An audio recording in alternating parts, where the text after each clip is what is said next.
Próximo assunto aqui no Bom Dia. Vamos falar agora de dengue, gente, porque a doença voltou a ser motivo de preocupação por aqui, viu? Quase 25 mil casos e uma morte estão confirmados. Números menores que o período do ano passado, esse mesmo período. Mas a gente entra agora num período mais crítico da dengue, viu? Além disso, o Espírito Santo voltou a registrar o tipo 3 do vírus, que pode atingir mais gente e levar também a casos mais graves. André Afonso está de volta aqui no Bom Dia Espírito Santo, agora com esse alerta sobre essa doença séria. Ô André, bem-vindo de volta. Isso mesmo, Elton, Vanessa. Aqui no estado a gente está em um cenário de redução dos números da dengue se a gente comparar com o mesmo período do ano passado. Enquanto nesse mesmo período, até agosto, tinha sido 130 casos confirmados, quase 41 óbitos. Este ano a gente só teve uma morte e aí cerca de pouco mais de 20 mil casos confirmados. Mas como a gente viu no caso da própria Rafa Marquezine aqui da Gazeta, com dengue não dá para brincar, não dá para relaxar. Então, por isso que eu vou conversar ao vivo com o subsecretário de Vigilância aqui do Estado, o Orley Cardoso, para explicar. Orley, por que agora a gente está em um momento estratégico para não ter um novo surto de dengue aí no verão? Bom dia.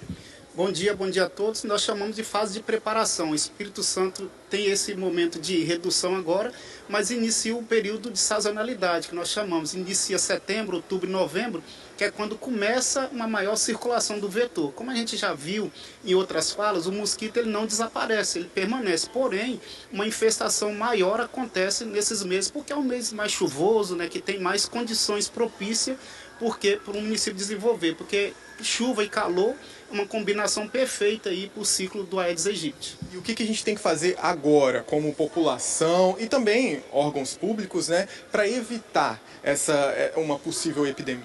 Agora é a união de esforços, né? Então as famílias, né, as pessoas podem fazer um dever de casa, que é tirar um dia na semana. A gente sempre lembra, um dia, dá 15, 20 minutos, dependendo do tamanho da sua residência, fazer uma inspeção, olhar caixa d'água, se tem pneu, quem mora em apartamento que tem plantinhas aquáticas também verificar, quem tem algumas geladeiras de outros modelos, verificar se ela acumula água naquela bandeja. Então são vários setores que tem dentro de casa que podem olhar.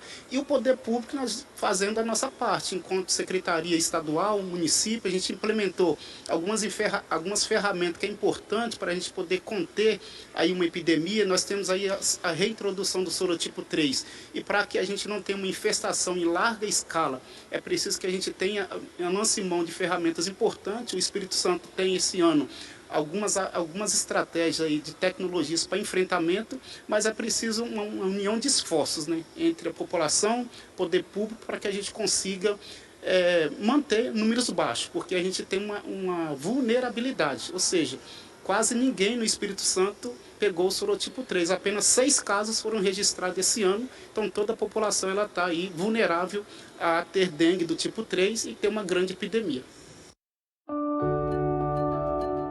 Agora para o senhor, porque a gente está nesse cenário de números baixos, mas como é que a gente está em relação aos casos mais graves? Tem algo que ainda preocupa? Porque a gente vê que esses casos ainda estão sendo registrados, né? Como no exemplo da própria Rafa aqui da Gazeta. Então, nós temos os casos graves, independente do número de casos registrados. Qualquer pessoa que pega o vírus da dengue, ele tem um grande risco se ele não tiver os cuidados adequados. A gente sabe que a hidratação é uma questão importante, mas chega um momento que precisa de hidratação com sais que tem proteínas, que tem outros componentes aí para poder dar sustentabilidade ao paciente, mas a gente sabe que precisa de um esforço conjunto para isso. Então, hoje os casos graves nós temos uma redução de 76% quando a gente compara o ano passado, mas um público que é muito vulnerável é principalmente crianças e idosos. Então, o idoso, por quê? Ele já tem na sua essência, né, na grande massa, uma dificuldade de ingestão de líquido. Então isso já é um componente perigoso. Ou tem a hiperidratação, que é quando o paciente se hidrata demais também na fase idosa e ele precisa de um atendimento hospitalar para que ele seja acompanhado de forma adequada, seguindo os protocolos. E na criança a gente tem aquele risco, porque a dengue até o 5º dia útil, o 5º, 6º dia, quando é uma dengue aguda, você consegue às vezes sobreviver bem ali. E a criança muitas vezes não sabe manifestar, os pais na correria têm essa dificuldade de identificar, muitas vezes quando é sintomas inaparentes. às vezes não tem mancha, então não tem febre, e isso dificulta e pode pegar num caso grave.